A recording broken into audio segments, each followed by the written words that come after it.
96 FM Mercury, info aktual lagu hits. Sekaranglah saatnya sahabat Mercury, saya menghadirkan perbincangan interaktif solusi bisnis dan sumber daya manusia bersama Magnet Solusi Integra MSI Consulting, dan yang pagi hari ini diwakili oleh Mbak Fani Widianti.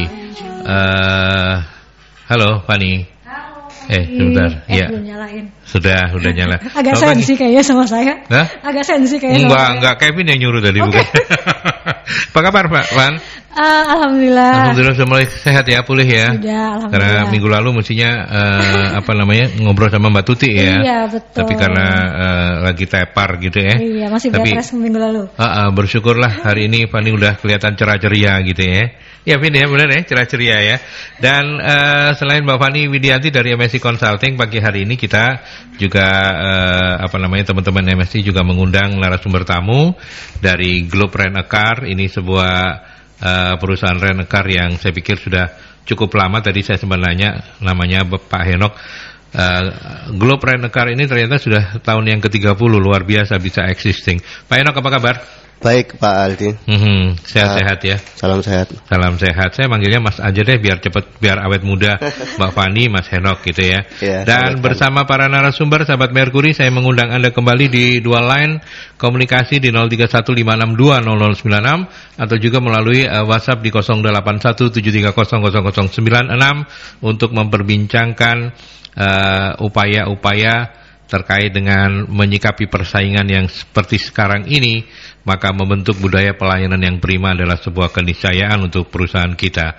Saya awali dengan Mbak Fani dulu. Mbak Fani, ya. Apa sih ketika bicara soal pelayanan, ini kan sesuatu yang saya pikir harusnya siapapun yang ada di perusahaan, apalagi di perusahaan jasa gitu ya, betul, tahu persis bahwa itu menjadi garda paling depan gitu. Betul. Sayangnya belum semua seperti itu ya. Ya, betul sekali. Jadi ini kalau kita ngomong dari sisi terminologinya, jadi pelayanan itu kan berarti ketika kita memberikan sesuatu apa yang diharapkan, gitu ya. Kalau pelayanan prima, ya artinya minimal kita bisa memberikan sesuai ekspektasi dari customer atau pelanggan, gitu ya.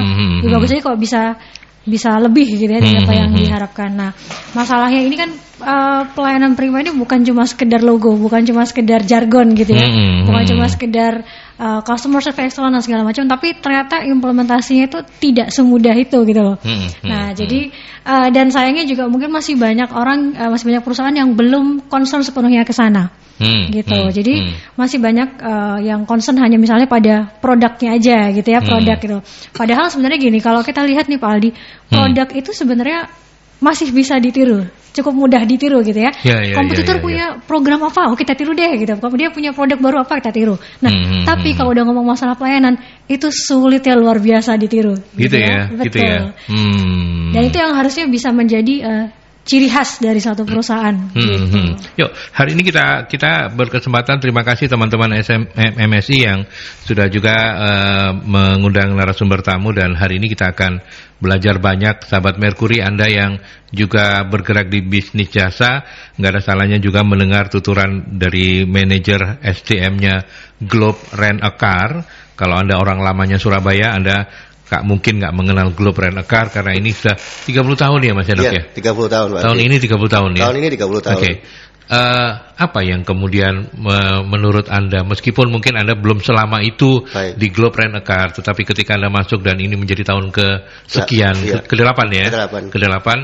Apa yang kemudian membuat Mas Henok bilang, oh ya pantas kalau Globe Rent a Car bisa bertahan selama ini gitu? Baik, yang pertama itu Globe Rent a Car ini bukan suatu perusahaan yang besar banget, bukan.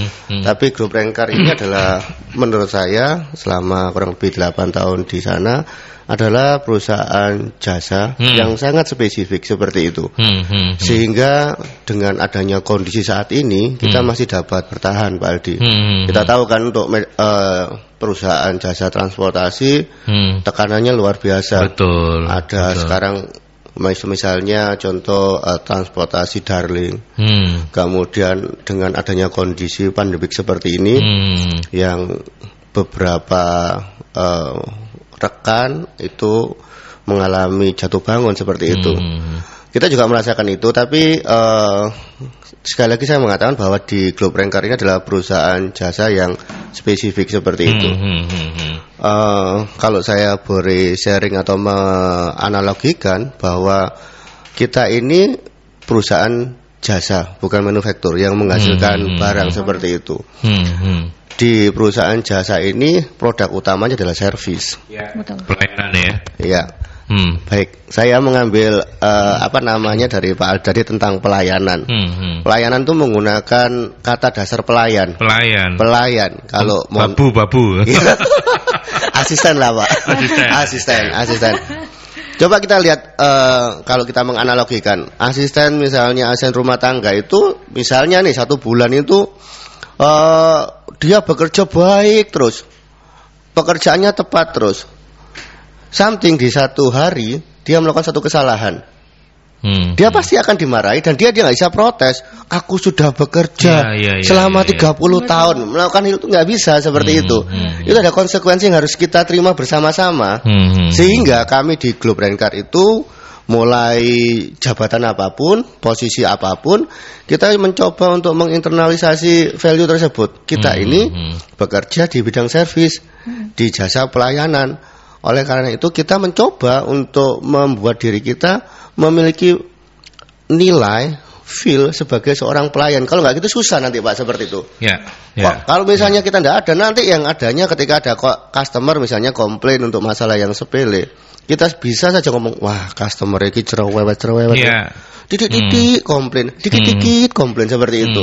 Tapi kalau kita bersama-sama ini mencoba untuk mengartikan bahwa kita ini sudah fix di jasa, dan jasa menggunakan produknya adalah pelayanan, ini yang menjadi budaya lah seperti itu ya. Kurang lebih seperti itu Pak. Ya oke. Tetapi untuk menjadi pelayanan prima itu menjadi sebuah budaya, menjadi sebuah kultur perusahaan begitu ya. Tentu tidak semudah membalik telapak tangan, begitu kan ya. Harus perhatikan banyak hal. Nah kita belajar dari dari gurunya. Nanti ini kan praktisinya gitu ya.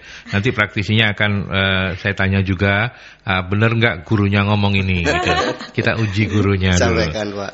Apa Mbak Fani yang kemudian ketika kita bicara soal pelayanan prima begitu ya, ini kan tidak seperti orang membalik telapak tangan. Hari ini putih besok hitam atau sebaliknya gitu. Apa sih yang harus diperhatikan betul gitu? Oke, baik. Jadi ini seni yang melayani ya, kayak tadi dibilang Pak Eno, bahwa kalau kita di bidang pelayanan itu satu kesalahan yang kita buat, kita nggak bisa kayak kemarin yang dibilang tadi, wah saya udah 30 tahun begini, cuma gara-gara kesalahan sedikit jadi jelek, ya nggak bisa. Ya begitulah. Bukan tidak mungkin menghancurkan reputasi yang udah sekian puluh tahun. Betul. Jadi untuk membangun budaya itu memang bukan hal yang mudah gitu. Nah, yang pertama yang benar-benar harus diperhatikan itu adalah kayak tadi Pak Eno bilang bahwa perusahaan ini kan namanya perusahaan, organisasi pasti punya visi misi ya Pak Aldi ya. Nah, yang pertama harus dilihat adalah bagaimana caranya visi misi itu bisa kita turunkan ke segala aspek operasional kita setiap harinya gitu. Jadi kalau kayak tadi yang Pak Eno bilang bahwa gimana sih caranya supaya setiap orang ini semua punya pikiran yang sama bahwa kita ini jasa. Kita ini melayani gitu. Nah, saya yakin walaupun saya belum nanya ke Pak Henos ya, tapi saya yakin pasti di visi misinya Globe Ranker pasti ada kalimat seperti itu. Misalnya menjadi perusahaan penyedia jasa transportasi terdepan, misalnya kayak gitu ya. Misalnya terus memenuhi harapan konsumen, pasti ada di visi dan misi. Nah, itu harus diturunkan. Jadi setelah kita menurunkan itu jelas pasti ada policy-nya seperti apa. Kan kita nggak mungkin tuh bikin policy atau kebijakan hanya based on menurut saya kayak bagusnya gini, kan nggak mungkin. Yang namanya policy pasti disesuaikan dengan arah bisnisnya ini sebenarnya mau kemana sih, gitu kan. Jadi arah bisnisnya kemana, nah itu pasti harus kita turunkan ke kebijakan dan juga prosesnya. Jadi saya sangat percaya bahwa kalau di bidang jasa kayak gini, yang namanya SOP itu pasti berjalan. SOP itu saklek gitu ya. SOP itu hal yang mutlak gitu. Bahkan ibaratnya paling gampang aja, walaupun misalnya nggak ketemu langsung dengan customer, ketika menerima telepon aja, telepon gitu pasti kalimat apa yang disampaikan itu pasti udah standar, betul ya Pak Eno ya? Itu pasti udah standar. Jadi siapapun yang kebetulan mengangkat telepon, misalnya pas mungkin CS lagi ke toilet atau apa, terus ada yang lain yang angkat, itu jawabannya harus sama. Cara menyapa customernya harus sama. Itu sudah SOP standar. gitu. Jadi yang pertama itu gimana, karena nggak mungkin itu bisa terinternalisasi kalau standarnya aja nggak ada. Nah, kemudian yang kedua, setelah kita punya standar, itu pasti dia juga harus memikirkan gimana caranya supaya standar-standar ini kita masukkan ke pengukuran yang jelas gitu. Jadi kayak misalnya tadi, dia harus melakukan misalnya senyum, salam, sapa gitu ya. Nah, berarti ketika nanti kita mengukur performa orang ini, itu juga harus dimasukkan. Jadi jangan hanya sekedar SOP-nya seperti apa, itu juga pasti harus terukur gitu. Nah, kemudian yang nggak kalah pentingnya juga itu adalah service yang diberikan setelah itu harus terukur. Harus terukur, karena kalau kita nggak terukur, kita nggak akan pernah bisa melakukan improve gitu ya. Apalagi di zaman sekarang ini kan customer ini sekarang maunya makin banyak. Betul, gitu ya. Kalau dulu mungkin customer hanya puas dengan service A, jadi sekarang ya nggak bisa, orang di sana udah ngasih B, C, D, masa bapak masih aja gitu ya. Nah, itu harus terukur dengan jelas gitu. Nah, kemudian setelah terukur harus ada laporannya seperti apa. Karena laporan ini penting. Laporan ini juga bisa jadi akan ada ada strategi-strategi yang harus kita ubah nih gitu ya.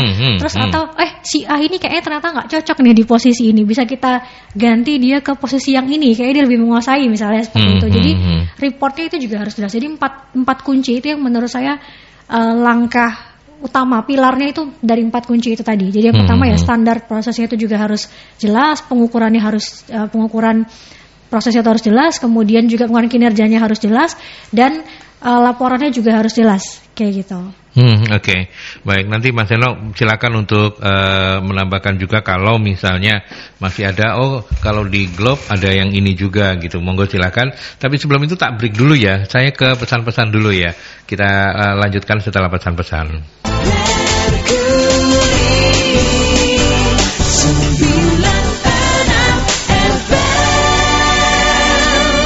Oke, kita lanjut. Tadi Mbak Fani sudah menyampaikan 4 hal gitu ya. Dan Mas Enok, dari apa yang disampaikan oleh Mbak Fani dari MSI, Klub Rent-A-Car pastinya udah jauh lebih expert juga untuk menerapkan semua itu ya. Gimana komentarnya? Saya mau menambahkan dari yang disampaikan Bu Fani tadi ya. Jadi menurut saya untuk di jasa itu kita sama-sama tahu kalau di jasa itu kondisinya itu stagnan atau tidak berkembang, maka ada kecenderungan turun tentang servis. Saya kasih contoh misalnya driver ya Pak ya, Pak Aldi. Jadi driver itu kalau misalnya disewa di salah satu customer kita misalnya seperti itu, tahun pertama dia oke, tahun kedua dia mulai turun, tahun ketiga lebih turun lagi. Oleh karena itu penting di kita jasa itu melakukan proses pergerakan supaya dinamis. Dengan pergerakan itu memastikan pelayanannya itu memiliki lifetime yang cukup panjang. Pergerakan ini dalam pengertian turnover gitu ya? Bukan, jadi bergerak. Jadi seperti ini. Jadi contoh misalnya kita panggil kembali orangnya, kita asesmen lagi, kita tes. Jadi dia tidak ada dalam proses comfort zone. Seorang pelaku jasa kalau dia ada di dalam proses comfort zone, ada indikasi atau potensi dia akan mengalami penurunan dia punya servis Pak, karena tidak ada suatu hal yang menekan yang dinamis seperti itu. Itu yang pertama yang ingin saya tambahkan dengan Bu Fani tadi. Yang kedua di kita ini mencoba untuk konsisten, karena di kata-kata prima itu menurut saya atau menurut kami kata-kata prima itu mengandung 2 hal. Yang pertama adalah memberikan sesuatu ekspektasi lebih satu tahap, satu langkah dalam persepsi customer kita. Ini yang pertama. Yang kedua, kata-kata prima itu memiliki arti kesinambungan atau konsistensi seperti itu. Hal ini contoh misalnya di driver kami sebelum dia pergi itu kita selalu melakukan proses inspeksi Pak. Jadi dilihat groomingnya, dilihat kartu flashnya, dilihat seragamnya. Pakai flash juga ya? Kita pakai ini. Ada pakai flash sama-sama flash, ya? Salah satu provider seperti itu. Tapi paling enggak itu kan karena ini kan perkembangan zaman ya, dulu pakai cash, sekarang pakai seperti itu. Bahkan sekarang bukan di tol saja Pak, di tempat-tempat parkir juga menggunakan. Semuanya pakai e-money, elektronik ya, kartu uang elektronik ya. Ya, ini adalah salah satu perkembangan yang membuat dinamis. Kalau misalnya dia bawa kartu, tapi kita tidak melakukan proses cek dengan konsisten saldonya, akan bermasalah. Betul, kelihatannya sepele gitu ya. Tapi merepotkan juga gitu. Betul. Kan. Dan itu kalau di jasa itu proses menggigitnya itu dalam di perspektif customer. Oh, jadi kalau di Globe Rent a Car tuh awal-awal masuk semuanya diajarin gigit gitu loh. Bukan, customernya. Jadi ketika dia seperti itu langsung dek. Lah ini kalau hal seperti ini kan sangat membahayakan ya di servisnya. Kalau orang betul.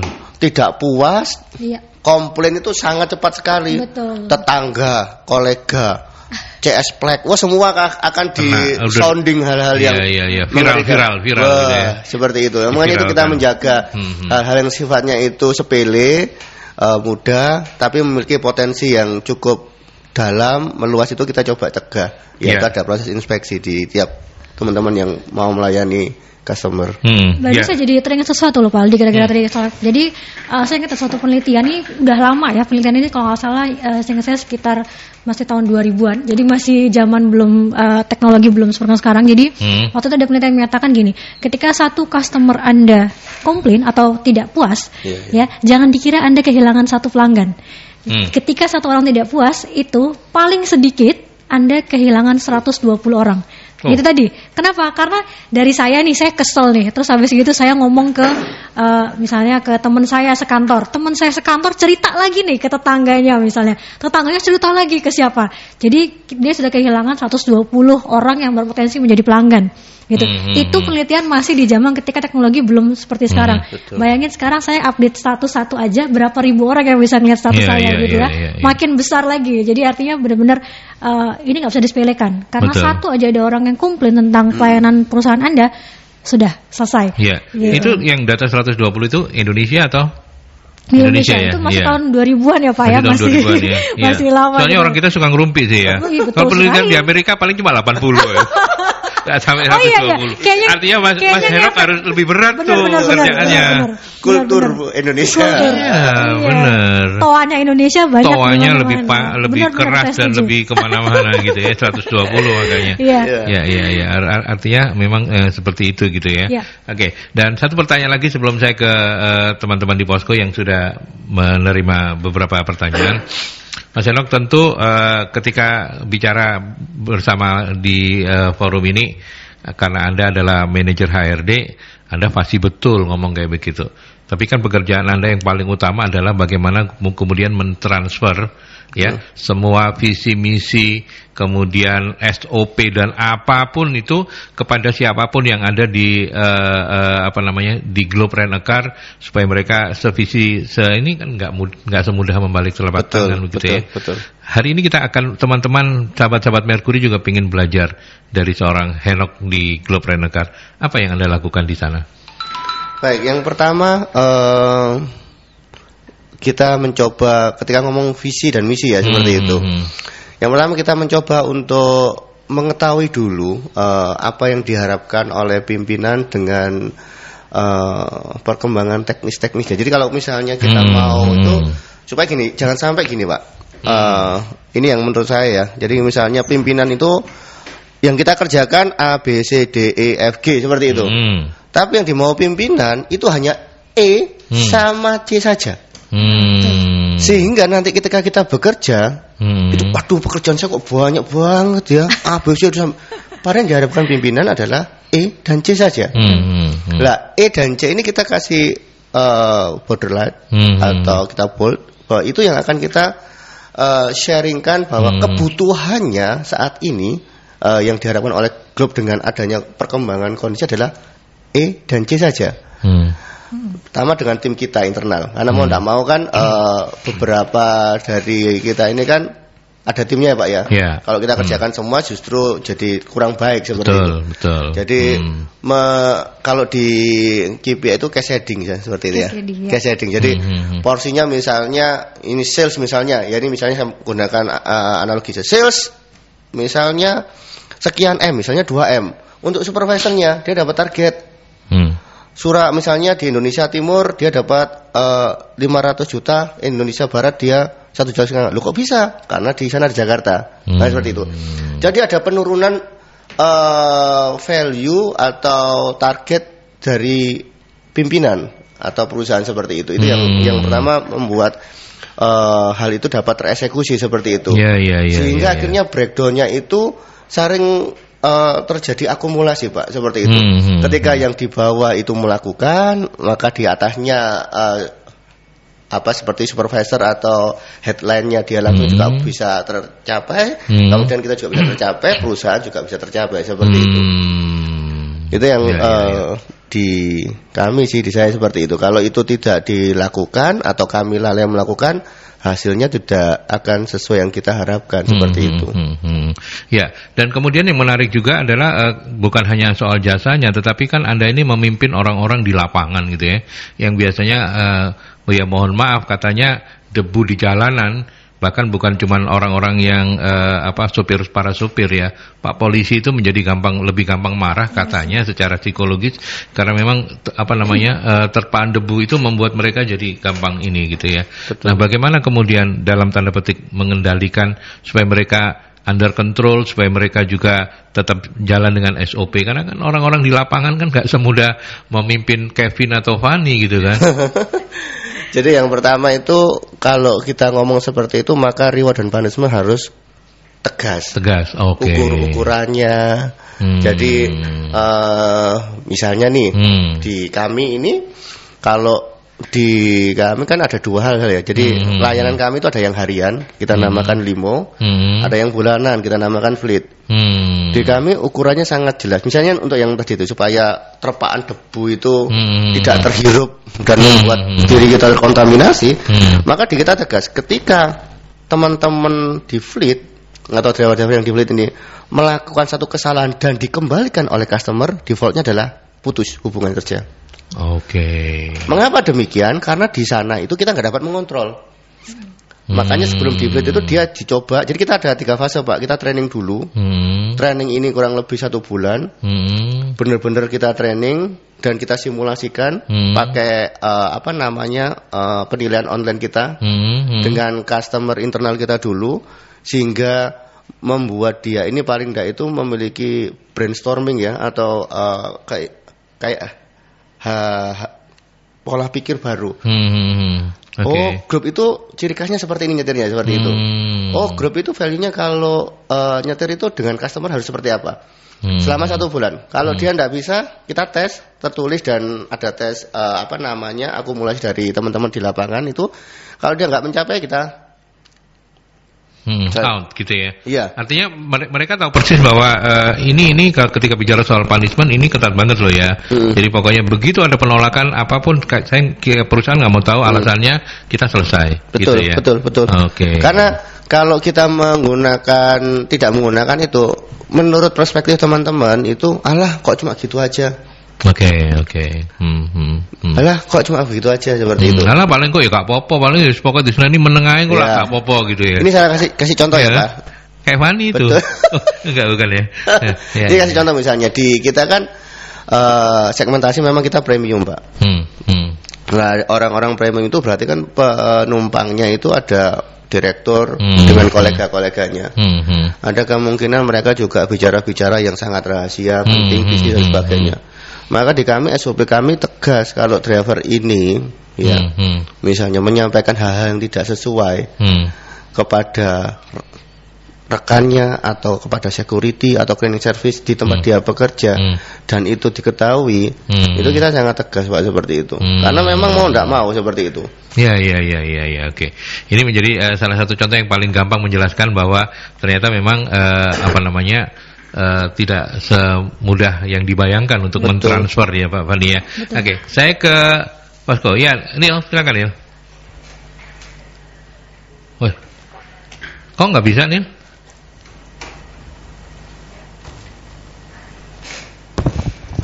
Oke, udah. Ya. Ya, ini ada pertanyaan dari Ibu Ita. Dalam merintis usaha, apa tips yang bisa dibagikan agar paling tidak bisa mendapatkan konsumen? Dan selanjutnya menjadikan konsumen itu loyal kepada produk kita. Siapa ujung tombak dalam hal ini? Kemudian ada Mas Dedi menanyakan apakah harus ada pelatihan khusus kepada karyawan agar bisa memberikan pelayanan yang maksimal kepada pelanggan. Kemudian ada Mita. Mita menanyakan apakah memang perlu SOP khusus kepada karyawan agar bisa memberikan pelayanan terbaik kepada pelanggan. Terakhir ada Pak Bianto. Pak Bianto menanyakan kalau manajer SDM sudah bekerja maksimal kepada bawahannya, tapi manajemen kurang mendukung kinerja ini. Apakah bisa optimal membentuk budaya layanan prima di perusahaan? Seberapa besar hal ini dalam mencapai tujuan? Oke. Terima kasih Nila. Kita selalu mencermati, pasti akan ada yang sesi curhat selalu gitu ya. Oke, sebelum ke Mbak Fani, saya balik ke Mas Henok dulu deh. Coba kira-kira apa jawaban Anda kalau soal merintis usaha? Apa tips? Ini pertanyaan Ibu Ita, monggo kalau mau dijawab. Kalau saya lebih, mohon maaf ya Pak Aldi ya, saya lebih cenderung ke nomor Pak Bianto dulu lah. Pak Bianto dulu ya. Karena di situ ranahnya. Iya, lebih ke profesi Anda gitu. Betul, silakan. Jadi kalau misalnya kalau manajer SDM sudah bekerja maksimal pada bawahannya, tapi manajemen tidak mendukung kinerja ini, apa optimalnya? Kalau saya bisa optimal, betul. Gitu. Kalau saya sih mungkin ini masalah komunikasi, Pak. Saya kebetulan sama seperti Bu Fani. Sekolah di psikolog ya. Backgroundnya psikologi ya. Saya meyakini bahwa semua bos, semua kepala bagian, semua supervisor senang kalau anak buahnya rajin. Benar nggak? Lah kalau misalnya orang bekerja secara maksimal ini kan dia kontribusinya all out, okupansi kerjanya tinggi. Bagaimana mungkin manajemen itu tidak mendukung? Itu yang menjadi suatu hal yang iya seperti itu, aneh juga, kontra seperti itu. Oleh karena itu, kalau saya dengan Pak Bianto itu menurut saya mungkin proses komunikasinya dan kemudian menjelaskan seberapa penting atau seberapa banyak efek yang didapatkan oleh perusahaan. Ya ini mungkin seperti yang dicontohkan oleh Mas Henok tadi gitu ya. Perusahaan maunya C sama E, Pak Bianto, mohon maaf mungkin bukan Pak Bianto, seseorang di posisi itu mengerjakan A sampai E, so dia kehabisan energi, tapi kok nggak ada apresiasi gitu ya. Seperti itu. Maka kalau di beberapa yang dilakukan di manajemen atau apa, ada proses KPI seperti itu. Sehingga akhirnya yang tak mau ini adalah sama C loh bro. Seperti itu. Bukan A, bukan seperti itu. Sehingga akhirnya yang diukur, yang dianggap perform, yang dianggap achieve itu ya sama C seperti itu. Yang lain kembangan lah seperti itu. Itu yang Pak Bianto ya pertanyaan. Yang kedua adalah Bu Mita. Bu Mita ini perlu SOP khusus. Menurut saya perlu. Karena walaupun industrinya sama, ciri khasnya beda seperti itu. Ciri khasnya beda ya. Betul. Yang mau ditonjolkan juga beda. Sehingga kalau misalnya SOP-nya tinggal ambil comot di SOP yang kurang lebih di industri yang sama, pasti ada hal yang kurang pas seperti itu. Sehingga akhirnya implementasinya nanti jadi susah. Seperti itu. Jadi antara misalnya kalau analogi ya Pak Aldi ya, antara bebek sama banyak itu kan beda. Walah Pak, podo cucuke podo bisa berenangnya beda seperti itu. Di SOP itu memang kalau misalnya kita mau ini dapat tereksekusi di lapangan, memang kita harus melihat kebutuhan kita dulu. Jadi SOP itu dimulai dari kebutuhan kita Pak. Jadi kalau misalnya kebutuhan atau tujuan kita, misalnya nih anak nih, saya mau anak saya juara matematika. Maka yang diajarkan saat dia misalnya les atau apa itu yang berhubungan dengan matematika, bukan les musik. Loh, sama-sama belajarnya loh ini. Kan tidak bisa seperti itu. Sama seperti SOP. Kalau kita misalnya mau SOP kita terimplementasi dan bayangan kita akan tujuan itu dapat tereksekusi, maka memang SOP-nya khusus. Walaupun katakanlah ada yang sifatnya umum dapat kita lakukan, tapi yang ada di beberapa detail itu kita harus khususkan sesuai dengan kebutuhan kita sendiri. Seperti itu. Yang 1 dan 2 rasanya saya tidak kurang berkomunikasi. Merintis usaha saya bukan pemilik. Bu Fani kayaknya mungkin. Bu Fani ini sudah usaha bolak-balik ini. Silakan Pak. Oke, mungkin saya nambahin sedikit dulu ya dari yang disampaikan Pak. Jadi Pak Bianto kayak tadi gini. Pak, jangan lupa bahwa kalau kita bicara pelanggan tuh ada 2 loh. Ada pelanggan internal. Ya, jadi orang-orang dalam organisasi kita sendiri dan ada pelanggan eksternal gitu. Dan jangan salah bahwa kalau kita ngomong pelayanan prima ini dua-duanya nggak boleh lepas, gitu. Dua-duanya nggak boleh lepas ya.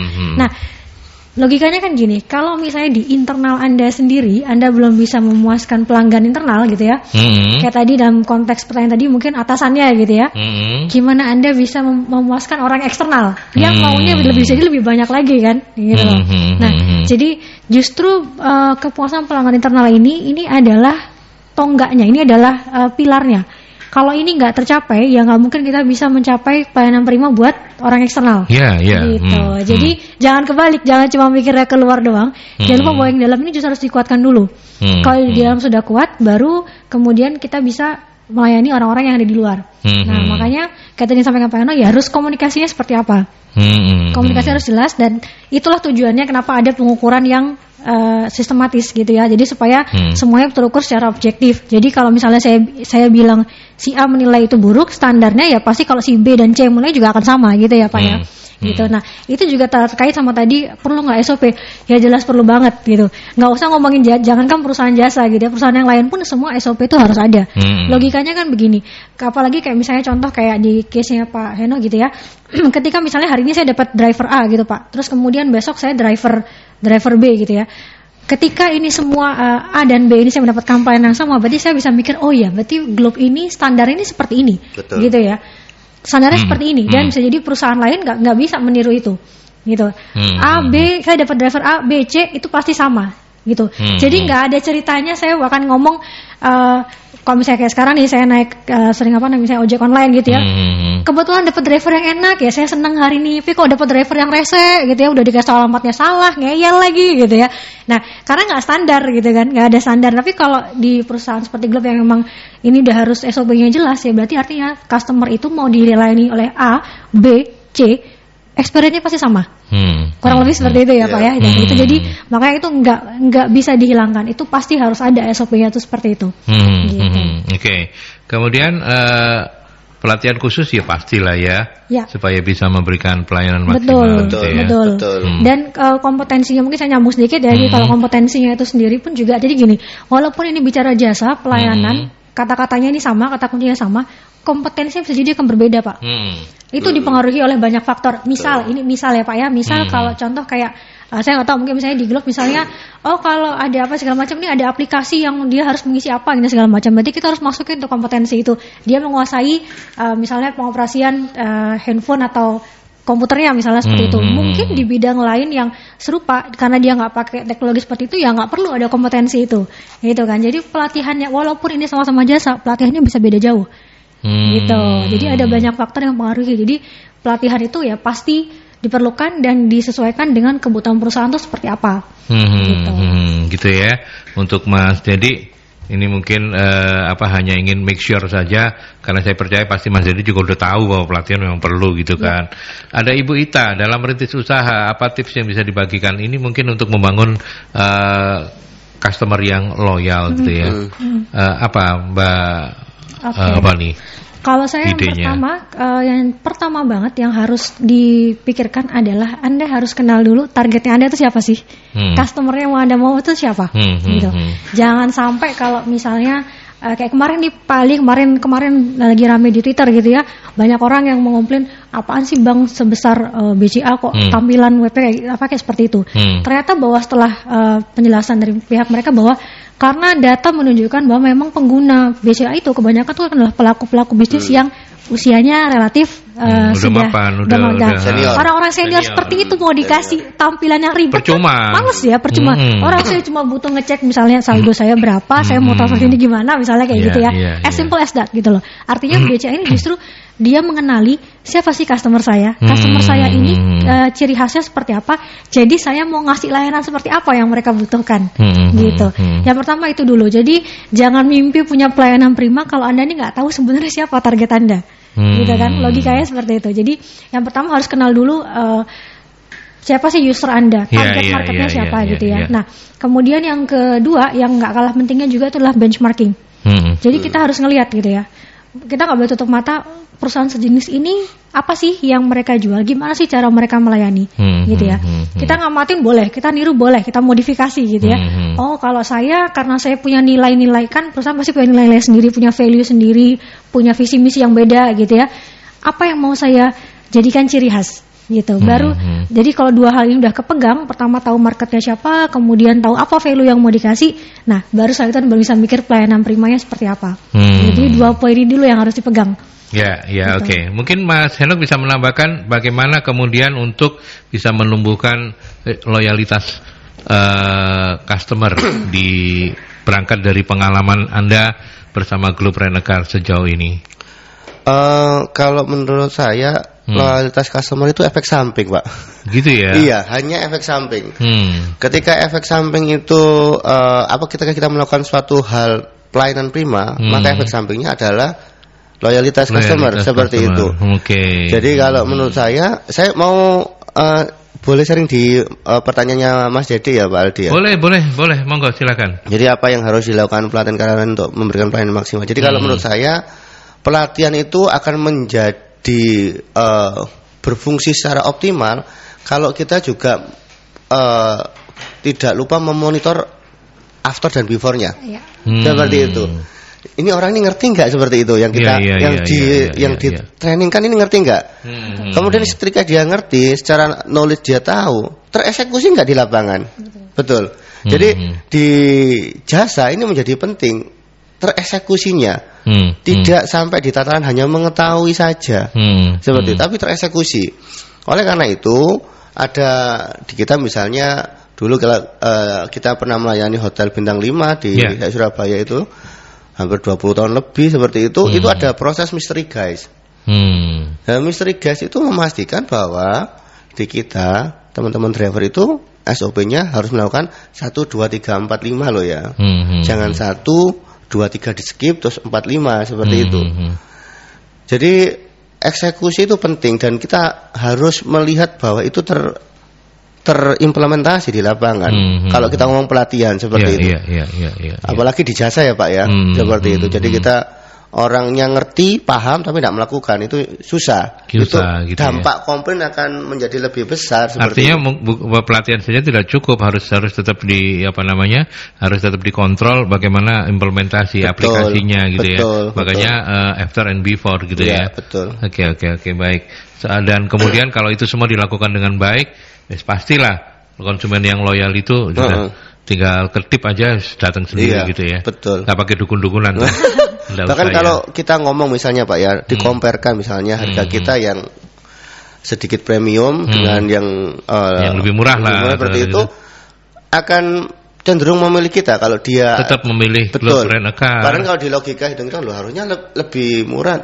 Enggak, karena yang didapatkan customer misalnya saat kita main customer itu bukan posisi dia membayar suatu hal yang mahal. Kalau orang membayar lebih mahal dengan jasa kita, dia pasti komplain.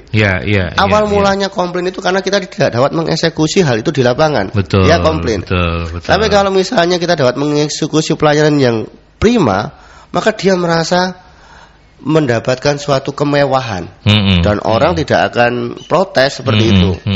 Suatu hal ini kalau menurut saya Pak Aldi, Bu Fani di jasa maupun manufaktur sama ya. Contoh misalnya Pak ya, misalnya kita ngomong salah satu brand minuman lah seperti itu, dijual di pinggir jalan harganya 3.000, dijual di minumannya sama, bentuknya sama, warnanya sama, rasanya sama, dijual di hotel bintang 5 harganya 38. Betul. Dan orang nggak kok bisa ya. Gak protes itu loh orang lebih mahal seperti itu. Kalau itu dijual di harga pinggir jalan, dikasih lebih mahal 2.000 akan pasti protes. Nggak laku seperti itu. Kurang lebih seperti itu. Oke, Globe Rent a Car ini memang sangat-sangat memahami betul apa yang tadi Mbak Fani bilang, knowing your customer. Betul. Gitu ya. Ketahuilah siapa customer. Dulu saya waktu belajar siaran juga gitu, knowing your audience gitu ya. Supaya ngomongnya jadi pas gitu kan. Oke. Baik, nanti kita lanjutkan kembali. Saya masih punya beberapa pesan. Ini yang tidak mungkin saya tunda karena ini yang bayari saya. Kita break dulu ya.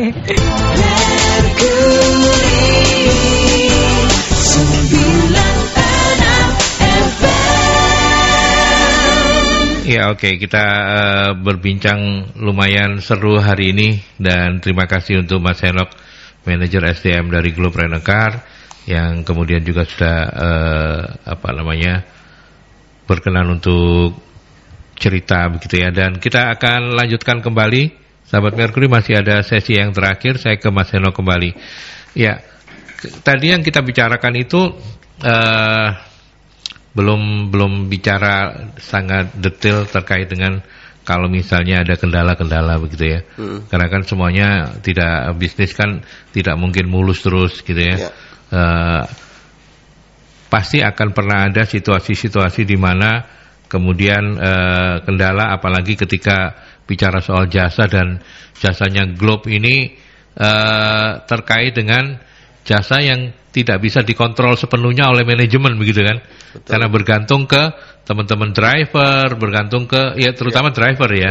Nah, bagaimana kemudian selama ini yang dilakukan untuk mengatasi kalau misalnya di lapangan muncul kendala, selain tadi sudah sempat disampaikan harus jelas reward and punishment-nya.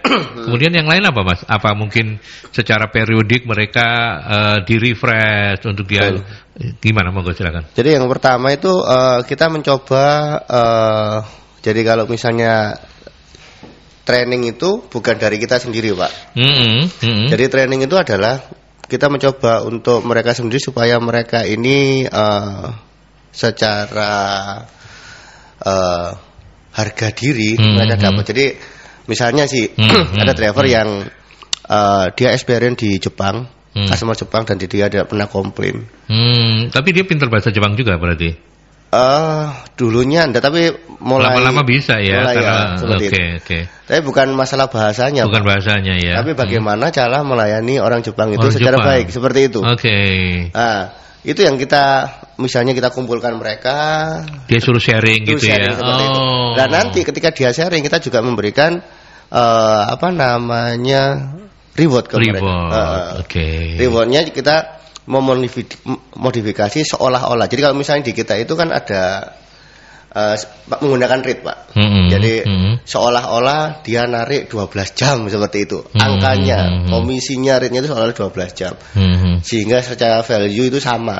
Teman-teman driver dihargai angka menggunakan rate, tapi dia memberikan trainingnya adalah salah satu modifikasi. Itu yang pertama. Yang kedua, kalau di psikologi ya bukan ya, jadi alam bawah sadar seperti itu. Kalau di tempat kami, di toilet kami itu kayak lucu juga, di toilet itu ada SOP-nya driver. Jadi di tempat toilet itu, mohon maaf seperti itu kan memungkinkan orang itu menghadap di posisi yang sama dan beberapa menit seperti itu. Kalau dia melihat itu, dibaca atau tidak dibaca, itu akan membuat terinternalisasi ya. Betul, seperti itu salah satunya. Kemudian di salah satu kita kayak frontline kita ya, namanya order taker, itu juga ada hal-hal yang sifatnya itu tematik. Kita apa yang misalnya sekarang ini pandemi ya, di situ ada juga bagaimana proses melayani saat pandemi itu seperti apa, seperti itu. Oke. Ini ada penelpon di last minute ya, karena sudah tersambung. Kita coba terima saja begitu ya. Selamat pagi.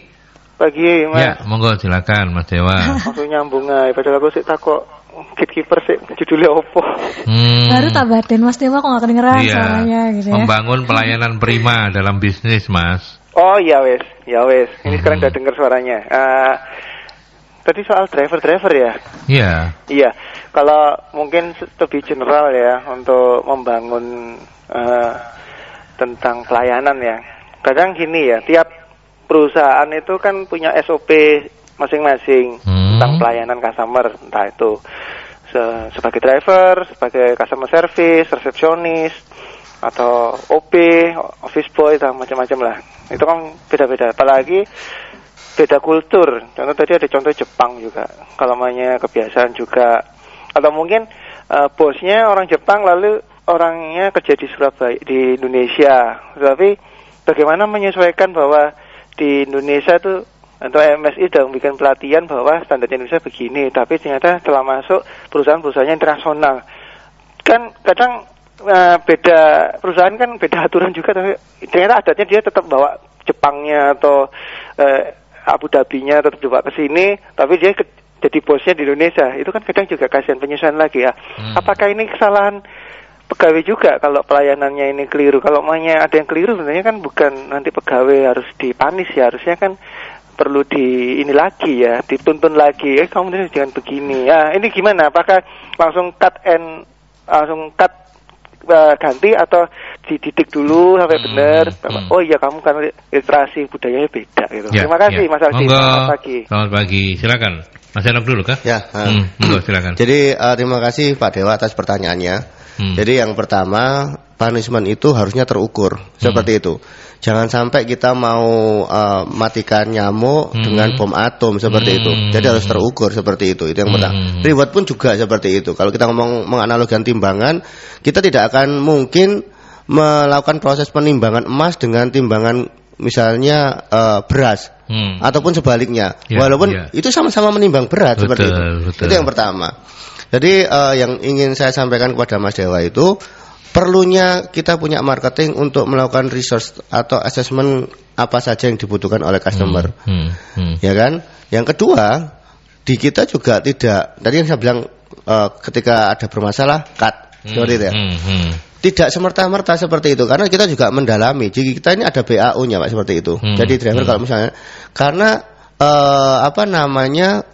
dengan memberikan atau mendapat masukan dua arah, itu dapat melakukan proses eksekusi yang lebih tepat. Bukan untuk menang-menangan ini seperti itu. Itu juga kita lakukan Mas Dewa seperti itu. Jadi yang pertama adalah knowledge yang atau kebutuhan atau needs yang diharapkan oleh customer tersebut seperti itu yang kita dapatkan. Setelah itu bagaimana kita mengimplementasi atau memberi sharing atau masukan-masukan kepada driver seperti itu. Bukan hanya budaya saja. Contoh misalnya orang Jepang itu misalnya nih Jepang sukanya kalau kongko-kongko di mana. Sehingga kalau perspektifnya, kalau misalnya dia butuh kongko-kongko sudah pas, value-nya pas, tempatnya pas, itu yang akhirnya membuat dia lebih puas seperti itu. Kalau kita nggak tahu, ya akhirnya seperti itu. Oleh karena itu di kita sebelum misalnya nih driver kan bisa sakit Pak, ya kan bisa nggak masuk. Sebelum drivernya yang utama itu tidak masuk, kita menanyakan dulu poin-poin mana, spot-spot mana kebiasaannya user dan sebagainya. Seperti itu. Jadi yang ditanyakan Mas Dewa itu ya sekali lagi masalah komunikasi, dan komunikasi itu harapannya tereksekusi di lapangan seperti itu. Seperti itu. Baik. Terakhir ke Mas Enok sebelum nanti saya balikan juga ke yang terakhir sekali ke Mbak Fani. Mas, apa kendala yang paling susah ditangani kalau dari pengalaman selama ini di Globe? Konsistensi. Iya, karena konsistensi itu kan 1 hari 24 jam, 1 minggu 7 hari, 1 tahun 365 hari. Jadi begitu kita lepas konsistensi, itu potensi kita akan mendapatkan komplain dan lain sebagainya. Di pelayanan itu hal yang terberat adalah konsistensi gitu ya. Banyak SOP yang luar biasa. Saya juga ada beberapa kenal beberapa rekan, SOP-nya sangat luar biasa. Tapi ketika tidak dilakukan dengan konsistensi ya sama saja. Seperti itu. Nah, kemudian apa yang sudah dilakukan sejauh ini oleh Mas Enok dan teman-teman di di tingkatan manajemen untuk menjagai supaya konsistensi ini nggak boleh lewat sedetik pun gitu? Yaitu salah satunya di KPI ya Pak. Jadi di kita ini di operation itu ada KPI-nya gitu. Jadi begitu ada misalnya driver misalnya menggunakan sepatu Cats, kan nggak boleh di kita nih. Oh nggak boleh ya, harus pantofel ya. Harus pantofel seperti itu. Ketahuan tapi nggak dianu, maka nanti di bagian officernya itu ada nilai. Tanggal ini tidak mengingatkan, tidak jeli melakukan proses inspeksi seperti itu. Sehingga dia juga termonitor seperti itu. Kembali lagi yang saya katakan tadi bahwa ini kalau kita ngomong jasa yang pelayanan prima ini kan bisa top down, bisa bottom up seperti itu. Jadi saling sinergi seperti itu. Baik, terima kasih banyak sudah berkenan berbagi banyak hal. Sukses untuk Globe Rent-A-Car. Sukses juga untuk Mas Enok ya. Saya ke Mbak Fani. Mbak Fani mungkin menanggapi Mas Dewa dulu, monggo silakan. Jadi yang jelas gini sih poin saya dan mungkin juga closing statement dari saya sekaligus gitu ya, bahwa pelayanan prima ini adalah hasil dari kerjasama seluruh pihak, semua stakeholder. Jadi nggak bisa hanya dibebankan misalnya contoh kayak itu hanya ke drivernya aja gitu ya, atau di sini mungkin hanya ke Pak Heru sebagai manajer SDM, nggak bisa, betul ya Pak ya. Jadi itu adalah sinergi dari semua aspek yang ada di perusahaan. gitu loh. Nah, terus kalau kayak tadi Pak Hendra juga mungkin udah menjelaskan bahwa nggak mungkin kan orang ini langsung kita terjunkan ke lapangan untuk ketemu dengan customer. Itu nggak mungkin. Kalau prinsip kalau kita mau pelayanan prima pasti kayak tadi ada pelatihannya. Pelatihannya pun itu terstandar. Istilahnya mungkin kayak kurikulum pelatihannya itu udah terstandar gitu ya. Itu yang pertama, terus kemudian pengukurannya juga ada, before afternya itu ada. Artinya apa sih? Artinya ketika seseorang ini calon driver ini dia sudah memilih untuk oke, saya bergabung, saya akan mengikuti pelatihan dan misalnya dia lolos gitu ya, artinya sudah aware bahwa sekarang saya bekerja di Globe dengan budaya yang seperti ini, maka yang diharapkan dari saya adalah perilaku yang seperti ini gitu. Nah, sampai di situ dulu. Artinya saya rasa kok tadi kayak yang dikhawatirkan Mas Dio, apakah langsung soal begini kartu segala macam, itu nggak akan sampai sejauh itu kalau proses di awal ini udah benar dulu, gitu ya, gitu. Jadi saya juga yakin nggak mungkin dong Pak kita sekali ada komplain apa gini segala macam langsung ini kan juga nggak, karena kan at some point kita harus mengakui bahwa kadang-kadang memang ada customer yang mungkin permintaannya sebenarnya memang ya kalaupun itu tidak sesuai dengan SOP misalnya kayak gitu tuh ya pasti ada gitu ya, kejadian seperti itu pasti ada. Tapi artinya yang penting kunci di awalnya ini kepegang dulu gitu loh.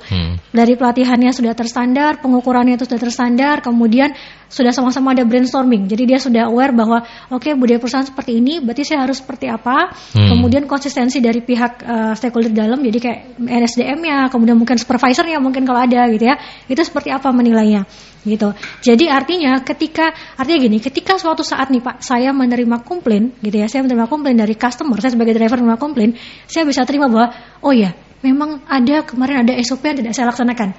Sama-sama enak gitu ya. Jadi kita juga menyalahkan itu juga ada dasarnya gitu ya. Dan yang disalahkan juga akhirnya lebih legowo gitu ya Pak ya. Pasti ada proses seperti itu. Jadi nggak mungkin langsung tiba-tiba plek kamu salah, kamu cut, dadah gitu kan, nggak mungkin gitu. Oke, baik, itu yang bisa kita diskusikan. Terima kasih banyak untuk para narasumber. Sekali lagi untuk Mas Henok, manajer SDM dari Globe Rent a Car. Matur nuwun sudah berkenan hadir. Sama-sama. Sukses selalu ya. Sehat-sehat ya Mas ya. Salam sehat. Salam sehat. Oke, Mbak Fani, matur nuwun juga. Sampaikan salam saya untuk teman-teman di MSC. Sampaikan salam saya untuk Kevin ya. Oke, disampaikan Pak. Oke, baik. Sampai ketemu minggu depan ya. Sampai ketemu lagi. Oke, baik sahabat Mercury. Saya masih punya waktu 1 jam untuk menemani Anda, jadi Anda jangan kemana-mana, tetap di Mercury Morning Show bareng saya sampai jelang pukul 10 nanti. Tapi saya harus menutup dulu dialog solusi bisnis dan sumber daya manusia bersama MSC Consulting yang hadir untuk Anda setiap hari Selasa pagi pukul 8 sampai 9. Kita ketemu lagi di dialog yang sama dengan topik yang berbeda minggu depan.